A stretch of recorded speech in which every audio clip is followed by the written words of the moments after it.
Doctor Sonu Jain Udaipur से पूछती हैं, नमोस्तु महाराज जी।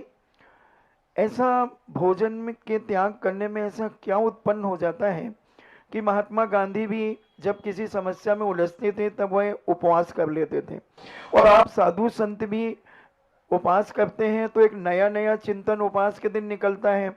ऐसा अन्न जल के त्याग में ऐसा क्या संकल्प बन जाता है? जब किसी पर के आलम्बन से हम चलते हैं तो हमारी बहुत सारी शक्तियां कुंठित होती हैं।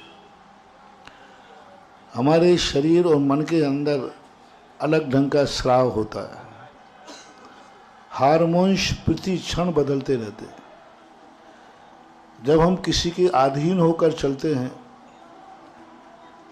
जब एक व्यक्ति किसी के किराए के मकान में रहता है, उसके हार्मोन्स अलग होते हैं, और जो स्वयं के मकान में रहता है उसका अलग हार्मोन्स बदलते रहते हैं। उसके अंदर मलकियत की अनुभूति होती है, छोटी झोपड़ी क्यों न सही। ऐसा ही जिस समय व्यक्ति अन्न खाता है तो उसके अंदर अन्न की शक्ति आती है, हमारी स्वाभाविक शक्तियां गौण हो जाती हैं। और जब व्यक्ति उपवास करता है उस समय स्व शक्तियां जागती हैं, विल पावर जागता है, और ये भाव जागता है कि मैं बिना अन्न के भी 24 घंटे जिंदा रह सकता हूँ। तो ये जो विल पावर अपने स्व शक्ति का जागा, उस समय व्यक्ति की शक्तियाँ अपने आप जागती हैं। हमेशा पराधीन ही नहीं रहना चाहिए।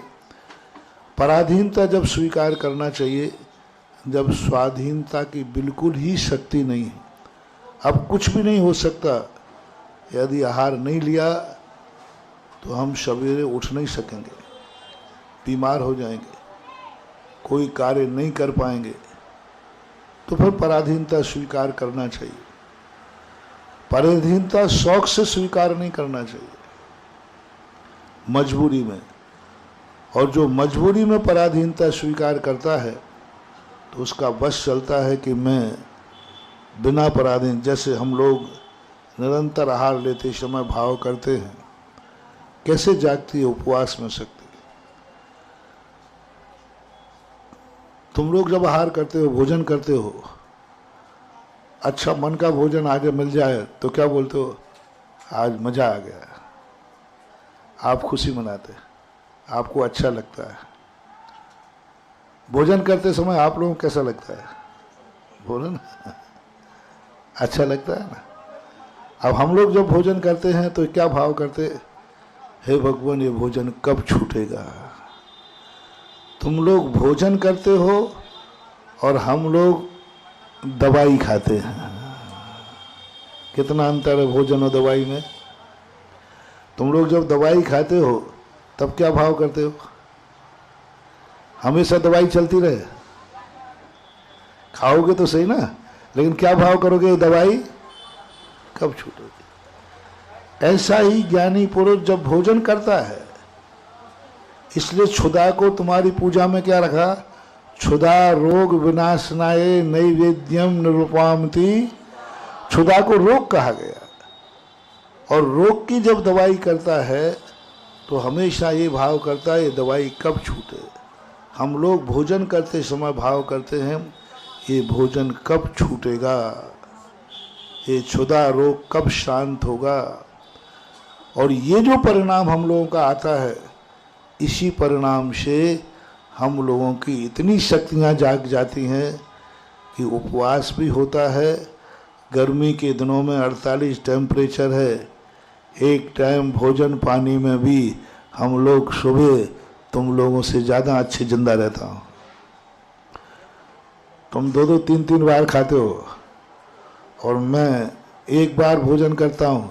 इतना विहार भी कर रहा हूँ और कैसा बैठा हूँ, बोलो ना, है। और तुम्हें यदि शाम का भोजन नहीं मिलेगा तो फिर कहेंगे भाई चलो जिज्ञासा समाधान बैठना है। शक्तियां हैं। भोजन को हम अपनी जिंदगी का अंश मान लेते हैं तो भोजन हमें गुलाम बना देगा। और भोजन को हम अपनी जिंदगी का मजबूरी मानते हैं तो हम भोजन के बादशाह बन जाएंगे, वो हमारा गुलाम बन जाएगा। इतना अंतर है। नीरस भोजन कितने प्रकार का होता है और किन परिस्थितियों में लिया जाता है? नीरस भोजन जो है अपनी अपनी रुचि के अनुसार रहता है। क्यों रस खाना चाहते हो, बस क्यों रस खाना चाहते हो, जरूरी है या शौक है? जरूरी है तो वो रस में नहीं आता। अभी मैंने कहा ना, एक व्यक्ति का ब्लड प्रेशर लो है और उसने नमक लिया, वो नमक किस में आ गया? औषधि में। औषधि में। और वही व्यक्ति ने शौक से खाया, डला हुआ था फिर भी थोड़ा और, तो वो शौक में आएगा। वो रस त्याग करना है। हमारे यहाँ सारे रस औषधि हैं और सारे रस मौज मस्ती के हैं।